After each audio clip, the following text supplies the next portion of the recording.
Good morning. I'm excited to share with you this morning, although part of me feels like after that time of prayer and that song that we just sang, that's my sermon, right? That's what I want. That's the application. That's everything. We're talking about love of community over our own personal comfort, and that's what we did. Being vulnerable in front of each other, opening up in front of each other, caring for one another. The words of that song just fit so perfect.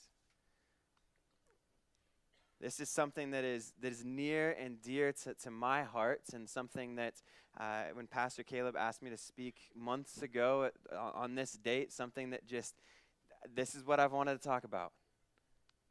Right? And the Lord ordained some incredible things to coincide with what's happening today. That Pastor Caleb's been out of the office, spending getting some time with his family this week, and so I didn't know what the greeting time things were going to be, or the prayer time, and the reminder of the prayer that we had for Nicole a year ago.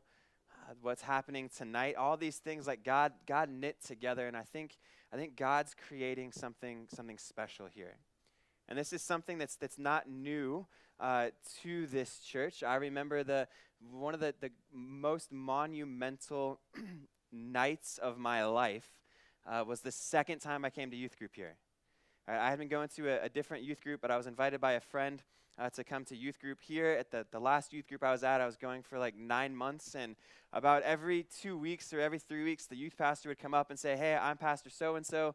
Nice to meet you. So glad you're here. What's your name?" Over and over and over again. And as a teenager, that stinks. Like, this doesn't feel right. And so I came and I walked through the doors the first time, and I met the youth pastor at the time, Pastor Paul. I've since taken his job. I met him and sort of shared, some of my life and what brought me here, and different things that we found that we had in common. I came back the next week, and he starts marching over to me with that look in his eye of like, I'm going to meet the new kid. And so I'm like, here it comes again. Like, just like the last place, he comes and said, "Jason." Whoa. Like, I immediately felt at home. Right? And through other things at this church and the college ministry that was led by Curtis at the time, and Curtis just poured his life into me, allowed me to live life alongside of him. The community I felt there. Also, it was one of the monumental moments of my life. I remember I was at Master's College, and I had been going there for about a month. And from what I could tell at the time, it was great. I loved the experience. It felt like any other secular college, just like the PG-13 version. That's what it felt like. So we were there, and there's guys in the dorm, and we're joking around, and we're goofing off, and, there was less profanity, and there wasn't sex and drugs and alcohol and things like that. But for the most part, it felt like just any other school. And there was one of the nights that my roommate and I started this tradition where we would watch a TV show together. The Office was on at the time, and it was really popular. And I would purchase the episode, and we'd watch it on my little laptop. And more people started pouring in and watching. And so we would hear the theme music, and college guys would come running down the hall to come watch it in our room. And we're all huddled there close to each other, and we all laugh, and then all just go our own ways. And one time, as a month or two into college, one of my best friends at college, his name is Ryan. He was an awesome guy. He got saved at rehab, came to Masters. We finished. We're laughing. We're ready to leave, and he says, "Hey, wait. Can we just go around the room and everyone share something you've learned from the Bible this week?" No. What? What? We're just goofing off and laughing. What are you trying to turn this into a church service? It's we're at Masters, so we can't really say no. So we're like, sure. We could go around the room, and I don't even remember what was said and what things we thought of, but we're like, that wasn't that bad. That was all right. And then we would get together again, and he would do something else and say, hey, can we see how we can pray for each other? Like, well, it wasn't bad last. Like, yeah. And then, like, through Ryan's encouragement and us opening up and seeing that, like, hey, this is all right. We continued to go more and more and invested in that community more and developed something that changed my life forever. It showed me that this type of community doesn't need a Sunday morning environment. Right? You don't need to be in Bible study to have this. This can be something that happens in the home. This can be something that happens in the dorm room. This can be happening with just friends. You don't need a pastor there or a leader there. And it was really important for me. And there have been other moments in my life that the youth staff that we have is incredible. And one of the things that I love is when we go on mission trips or we go on camps is the late night conversations that we get to have. And just talking about life and talking about the Bible and talking about theology, talking about struggles we have, talking about these issues. Another important part of my life, in 2019 and 2020, we had 12 college students basically live here at the church. Right? They were here. Anytime I was here, they were here. They were here before I would get here. They were here after I leave, and we sort of lived life together. And over the course of that growth year, like, you saw everything. There's no hiding anything anymore. Like, they knew my faults. I knew their faults. But the fellowship, the community that we had was special. I love coming here on Sundays. I'm naturally more introverted than extroverted, but I love church. My family, over this past summer and the Sunday evening fellowship times that we've been able to have and gathering together, my two girls, we have a 3-year-old and a 6-year-old, and every week they're asking, like, what are we doing this week? What's the thing this week? And it's difficult at times, and it's uncomfortable at times, because Sunday evenings is not like, my body doesn't think that's the best time to go out and do something. I'm here for 3 services on Sunday. I'm teaching my Sunday school class. In the 3rd service, like, I'm getting lunch and trying to figure out kids and their Sunday school classes and what to do and get home and sort of like sit on the couch, and your body just goes like, all right, we're done. And then a few hours later, you're like, oh, we still got to do that thing. So my wife and I would have a regular conversation in the car on the way. We like look at each other. We're like, hey, let's not stay late tonight. We're like, yeah, I was thinking the same thing. Like, let's just go meet these people and leave. Her words, not mine.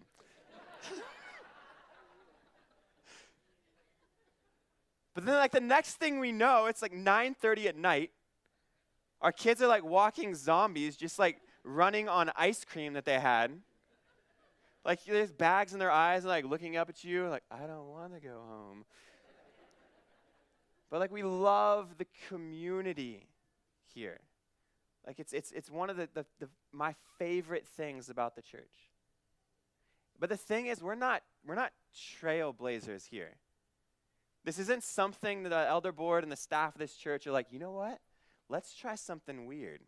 Now, this has been since the beginning, right? Since the foundation of the church, community over comfort has always been there. It's always been prioritized. But why? And we're going to look at some passages in 1 Peter chapter 4, and we're going to look at passages sort of all over the New Testament, but why prioritize Christian community over personal comfort? And the first thing we're going to look at is, because as the end draws near, there will be a rise in suffering, persecution, and hostility, and this community is vital.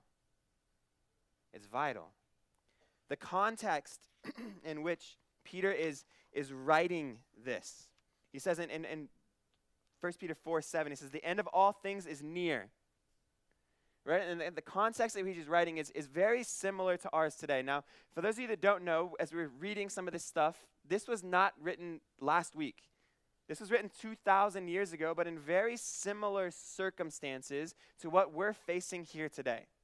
And so Peter is writing this, and an intense persecution is on the horizon. Right? Persecution against the church is getting more organized. It's getting structured. It's now being government run the persecution against the church. And so they're watching on the horizon this tyrant, Nero, who is literally months away from instituting horrific Christian persecution, to the point where he is dipping Christians in wax, lighting them on fire, and using them to light his garden at night. That's what's on the horizon when Peter is writing this letter to the church.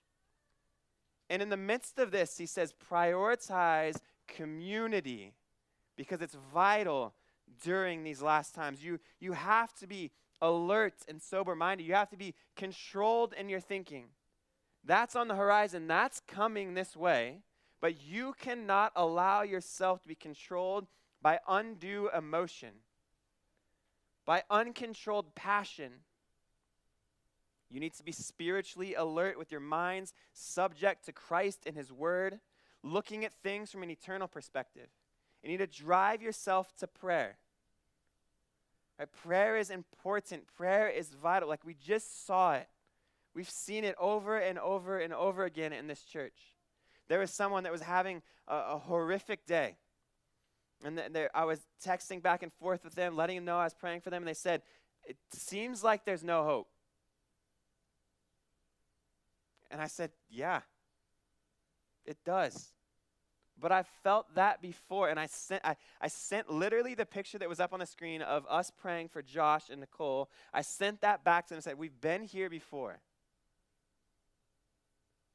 So these end times when things are getting difficult, we're alert, we're sober-minded, we're focused on prayer. Why have this heightened sense of alertness? Because we should not be surprised by this. This has been happening. Peter says, therefore, so because all of this is coming, don't be surprised. Christ suffered in the flesh. Arm yourselves also with the same understanding, in order to live the remaining time in the flesh, no longer for human desires, but for God's will. For there's already been enough time spent doing what the Gentiles do, carrying on unrestrained behavior, evil desires, drunkenness, orgy, carousing, and lawless idolatry. You don't turn to that. You turn to righteousness.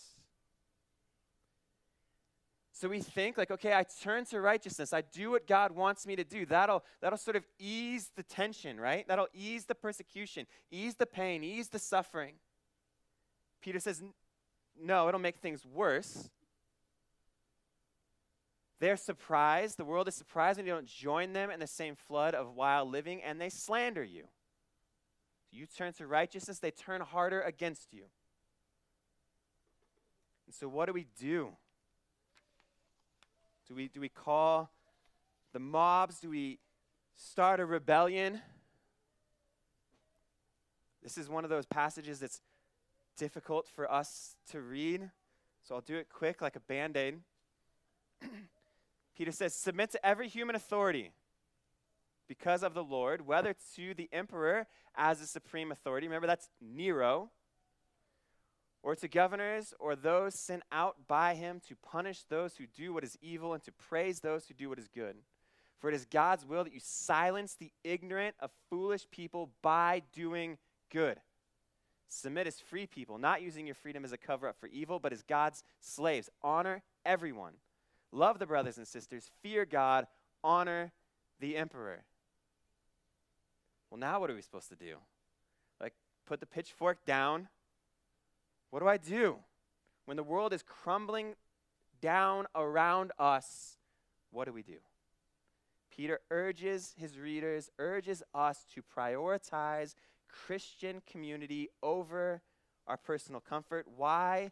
Because the end is coming and we need each other, and because the love from the Christian community can give what the world can only wish for. You see, the world writes songs about this type of love that we have.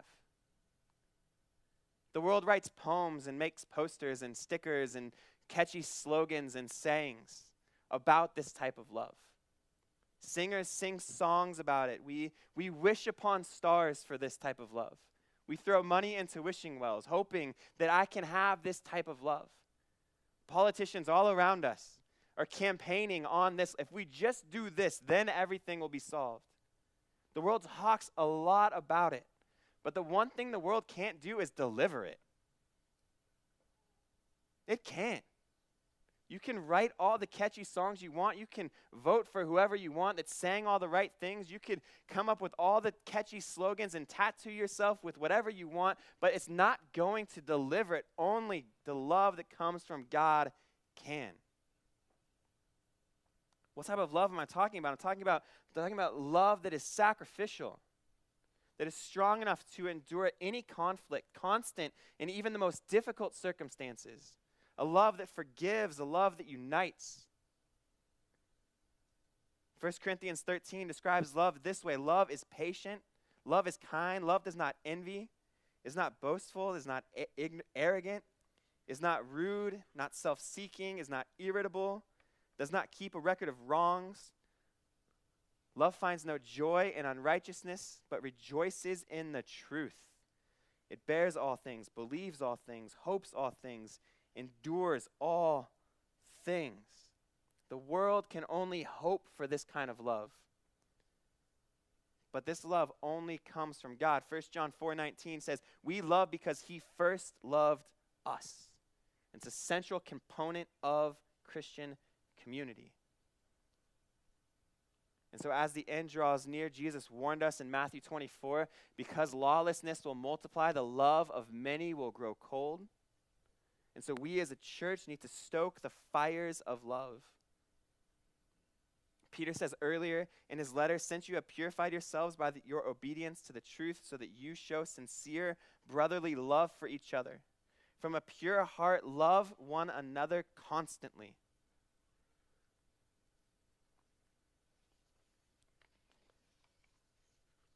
There's a quote that I found when I was studying from Thomas Schreiner. He says, when believers contemplate on how to spend their lives in light of the Lord's coming, in their few days as sojourners, they should remind themselves of the priority of love.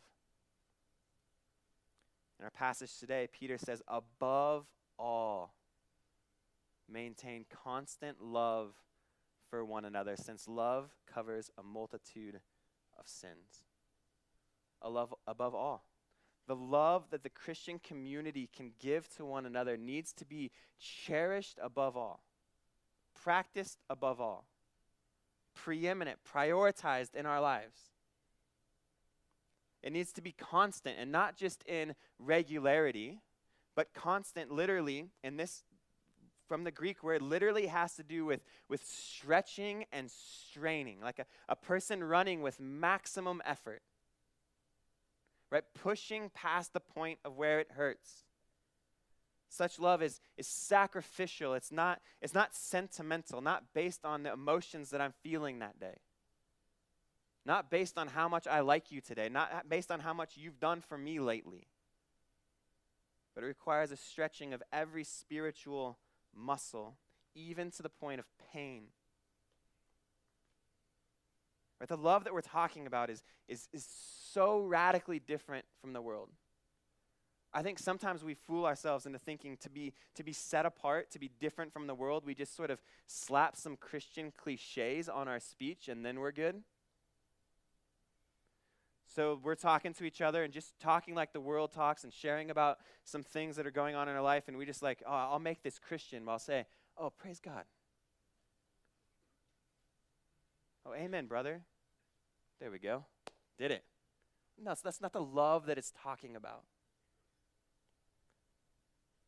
Jesus talks about this in John 13. He says, I give you a new command, love one another. Just as I have loved you, you are also to love one another. And so Jesus gave love, right? Even when the disciples were I'll just be blunt, idiots, foolish, ignorant, self-centered, self-seeking. Jesus said, I'm going to love you to the point that it hurts. I'm going to be patient with you over and over and over again. Galatians 6:10 says, therefore, as we have opportunity, let us work for the good of all, especially for those who belong to the household of faith. So we prioritize this Christian community over our own comforts, because in this community we can do things that the world just can't do. where we can pray for one another. We can urge one another, as 2 Peter 3:18 says, urge one another to grow in the grace and knowledge of our Lord and Savior Jesus Christ. You see, the world likes to center its communities around worldly things. And so we all get together because we all have kids that play soccer, and that's our common bond. And so that's what unites us. Or we all get together because we all like playing fantasy football. And so what drives us together is that shared hobby, that shared common interest. Or we all get together because we all work in the same place. We all deal with the same boss, the same authority, the same rules and guidelines. So we gather around that. So we get together for political reasons, and it's centered around that. But we as Christians, we have something far greater than that. Right? We get together to spur one another on towards love and good works, to drive people to deepen their understanding of God, to grow in grace and knowledge of Him. And so this helps me. This keeps me in check. Like getting together with you guys, having community centered on Christ keeps me from dangerous extremes. Right? Keeps me from going off the edge in my thinking. It keeps me thinking about things from an eternal perspective. It doesn't allow me to get wrapped up in worldly things. It guides and directs my theology. So as I'm reading something, and I think I've just discovered this new crazy thing about God that no one has ever seen before, I can go to my Christian community and say, look what I shared. And they say, have you seen these other 84 verses that contradict what you're saying? And I'll be like, oh, thank you. I almost started a cult there.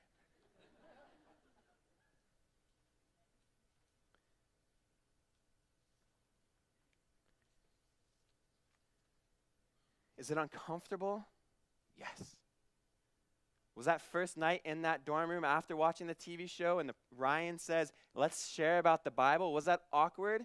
Yes. Is it awkward when I get together with Curtis and he says, hey, what sins are you struggling with? Yes, that's awkward. It's usually not on the tip of my tongue.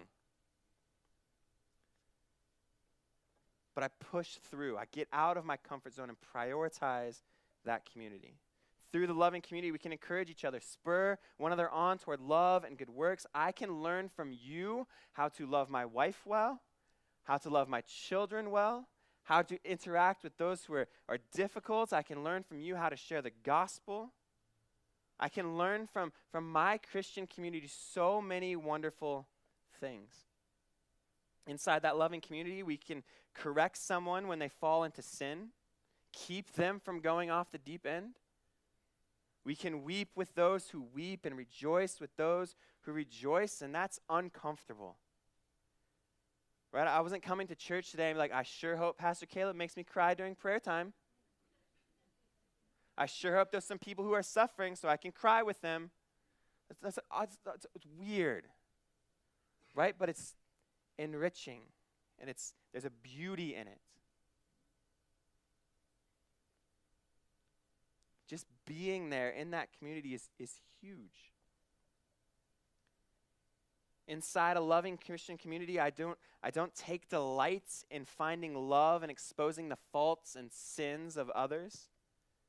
But as Peter tells us, love covers a multitude of sins. Unless our love for each other can stretch to forgive sins, big and small, it's not going to work in a community of sinners. Now, some of you I know well, and some of you I don't know so well, but there's one thing in common, no matter who you are in this room. If you're around me long enough, I will sin against you.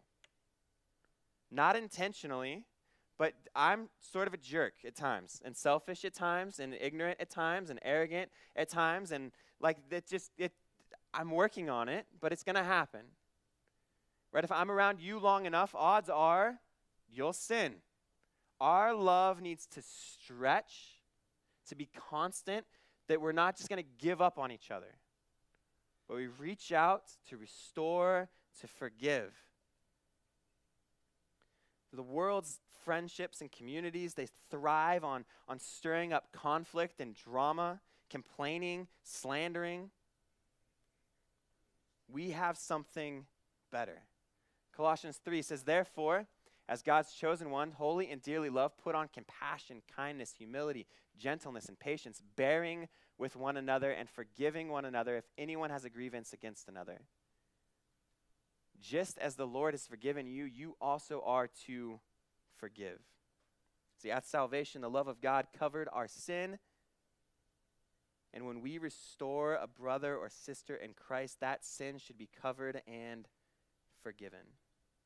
And this leads to a deeper love in the midst of an uncertain world.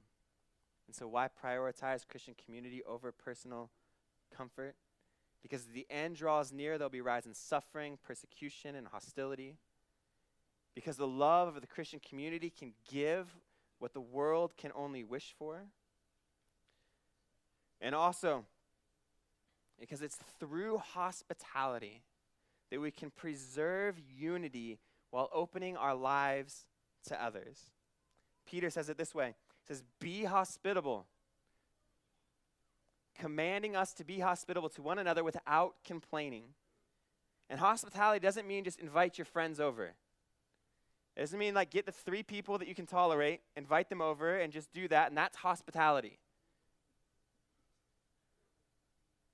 The introverted me wishes that's what it said.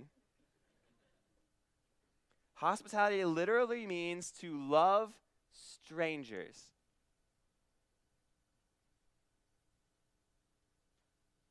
So when you're sitting in your chair and someone walks in and you're like, please don't sit next to me, please don't sit next to me, please don't sit next to me, please don't sit next to me.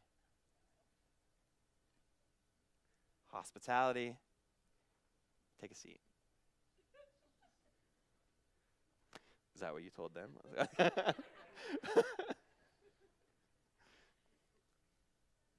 In the Old Testament, God's people were told to extend hospitality to strangers. In the gospel, Jesus commends believers who provide food and clothing and shelter to others. The New Testament church, in many ways, is the community is built on hospitality. It's one of the marks of a Christian community. Romans 12:13 says, share with the saints in their needs, pursue hospitality. Hospitality is crucial, especially in the early church, for missions and the spread of the church in a time when lodging could not be afforded. Right? They're going from Jerusalem and they're going out into the world, and money is a tight resource, and so they relied on a network of people who are hospitable to house missionaries, to be able to then, as a launching point, to spread the gospel into new communities. It was necessary for the growth of the early church, who primarily met in homes. They didn't have buildings like this. They met in homes. We see that potential leaders of the church can be disqualified if they are not hospitable. Right? Hospitality is something that I think all of us crave someone to be hospitable to us. In fact, the world, they're always trying to steal our ideas. In 2010, an entrepreneur by the name of Adam Newman started what would later become known as WeWork, which grew at one point to be worth $47 billion. And you know how he did it? Stealing from the church. Right? He said, I'm a documentary nerd. Is anyone else a documentary nerd? Sometimes my wife goes to bed early, and I'm like, what documentaries can I watch?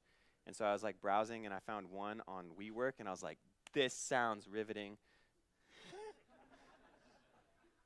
So I watched it, and this guy, they're like taking footage of Adam, and he's sharing about his vision for WeWork, and it's all built on community.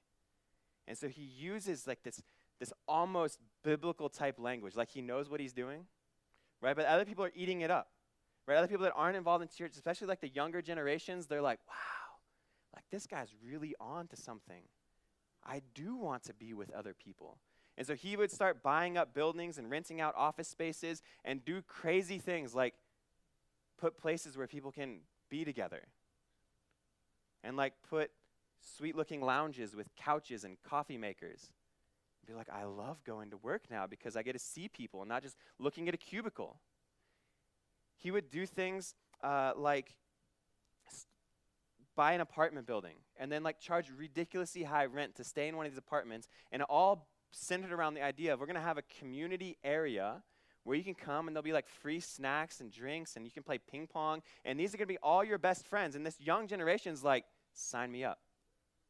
He even, like, his theft of the church was so great, he would even start summer camps for like 30-year-olds. And they're like, yes, I want to go to summer camp. And like, he's just taking the biblical idea of hospitality and saying, my company will be the hospitable, gracious host, and you just pay me a lot of money. And for a time, it worked. It didn't have the Christian heart behind it, because when you have an egomaniac behind it who wants to get rich, it's going to fall apart, and it did. And he was ousted from the company, and it's worth like a fraction of what it once was. But biblical hospitality is different. It extends beyond the tangible acts of providing meals or a place to stay. It's about the unselfish, sacrificial attitude. It's done without complaining. There are times when inviting strangers into your home may become difficult, and so Peter said, do it without complaining. Because believers still sin, there's times where it's difficult. I had people over my house, and I'm watching them literally break my stuff. Just like sitting there, like, that's gonna break. It broke. We had the high schoolers over at the beginning of summer to watch a movie in my house, and we did it outside. So we thought we were smart. And we're like cleaning stuff up, and it was like junior mints like smashed into the lawn. And not just like one, but like someone's like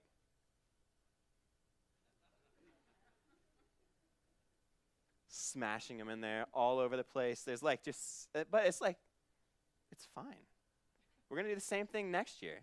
Like, come over again and smash some more junior mints into my lawn. Like, let's do it. Like, it's okay. Like, let's practice hospitality together. I'll open my home. You put gum under my chair. Like, this will be fine. And we're out there like picking junior mints out of the lawn. Like, man, this was a great night. And this is something that we crave. We want this. And as society moves further and further away from the church, there's becoming a gap that is getting wider and wider of people that are craving hospitality, craving Christian community, craving the love that we can provide, and they're becoming lonely. There was a study done in 2018 that found that 46% of Americans were always or sometimes feeling alone. The highest levels of loneliness were among Generation Z and millennials. And this is causing horrible effects in our society, including on our health. Loneliness, the study said, has the same impact on mortality as smoking 15 cigarettes a day. Worse than obesity. Loneliness. The United Kingdom, seeing this was becoming a public health crisis, was the first government to appoint a minister for loneliness. And that they gave $30 million to a program to develop a loneliness strategy to address the crisis. We'll do it for free. Right? We can go into our community, into our neighborhoods, into our workplaces, and we can bring people, and we can, as people are coming through the doors, not hoping they don't sit next to us, but we can go a step forward and say, you know what? I'm going to be hospitable. I'm going to be loving. I'm going to step out of my comfort zone and help that person. Give them what they need. I'm going to do it in a way that prioritizes love and do it in a way without complaining.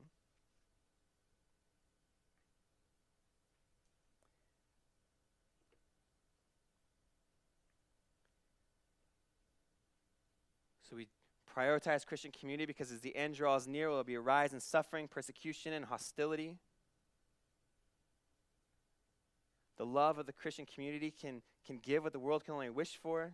Through hospitality, we can preserve unity while opening our lives up to others. And also, the last two verses we're going to look at today, they talk about serving as a responsibility we all share. Peter says this, just as each one has received a gift, use it to serve others as good stewards of the varied grace of God. If anyone speaks, let it be as one who speaks God's words. If anyone serves, let it be from the strength God provides, so that God may be glorified through Jesus Christ in everything. To him be the glory and power forever and ever. Amen. Every single one of us, if you're a believer in this room, you've received at least one spiritual gift. Every one of us. I don't know what it is for each of you, but through God's varied grace, he's given it out, and it's a variety of gifts given to a variety of people. But what's important is how you use that gift. That's not for you and to boost your self-esteem. That's not for you to be able to sit at home and pat your back and be like, wow, I have the gift of giving. That's awesome. I'm going to give myself a little something. No. Those gifts are given so that you can serve others, so that you can help others, so you can strengthen others. They're given for the ministry, for service inside the church. When we use our gifts appropriately, we are functioning as good stewards or good managers of God's grace. These spiritual gifts are not fundamentally a privilege for us, but a responsibility we have to share others, a call to be faithful in what God has given. So find a place to use your gift. If you don't know what your gift is, start serving and it will become apparent. And so my challenge for you today is figure out your next step. This is one of the things we talk about with junior high and high school students a lot is we have messages and they like to shoot for the stars. They like to dream big, and that's awesome. But in the midst of that dreaming, I want them to say, okay, what can I do tonight to help me reach that goal? Because we may be sitting here like, yes, I want to be hospitable, and I want to have people into my home, and I want to do this, and I want to start a Bible study, and I want to do this, and then this, and this, and I want to be that someday, and we don't know how to take the first step. And so let's figure out what our first step needs to be. For some of you, I'll make it really easy. Some of you, your first step needs to be stay on the patio for 5 minutes. Don't just run to your car as fast as you can, trying to beat traffic, or I don't know what you're doing. Stay. If that's your first step, that will be the most awkward 5 minutes of your week. You'll be out there and like, how long has it been? 40 seconds. Unbelievable. No, like stay. And then the next step next week will be like, okay, I'm going to talk to somebody. I'm going to go to the other guy who's standing on the other side of the patio doing the same thing as me, like looking at his watch. And we're going to meet each other and be like, hey, how are you? And I'm good, how are you? And like, oh, yeah, well, we did it. That's the next step. Right? For some of us, the next step might be like, I'm going to commit to inviting someone over for dinner at some point this week. And I'm not going to stop until someone says yes. Now, is there someone in this room that if asked, yes, I'll do that. Last service, we had the Woodworths. They're like, I'll be that family. Anyone can invite me, and we'll come, and we'll let them check that box off. Some of us, maybe it's joining a Bible study or small group, getting plugged into a Christian community, a tight-knit circle of friends. Some of us, maybe it's something as simple as when you're standing in a circle, to leave that circle open so that others can join in with what you have. Right? Not be so inwardly focused on like me and my 3 best friends, but let's help spread. Let's share this. It's something my wife and I talked about at the beginning of summer, like, hey, let's not try to stand in a closed circle. And it's crazy how fast it works. Like, you just take, like, 1/2 step, and then someone's like, whoop, right there, and you're like, hey, new friend. Maybe some of you need to seek reconciliation with someone that you've wronged. Even if you've wronged them 1% and they're 99% the jerk, your next step is to make up for your 1%. Ask for forgiveness of that 1%. Just find a way out of your comfort zone and invest in the Christian community that God has graciously placed around you. Let's pray. Father, thank you so much for today. Thank you for this family, for this community. Thank you so much for just everything that they've meant to me and my family. God, I pray that you would continue to grow us as a community, as a family, that we would love each other well, that we'd prioritize service, that we'd practice hospitality, and Father, that we would do this to honor and to glorify you. In Christ's name we pray, amen.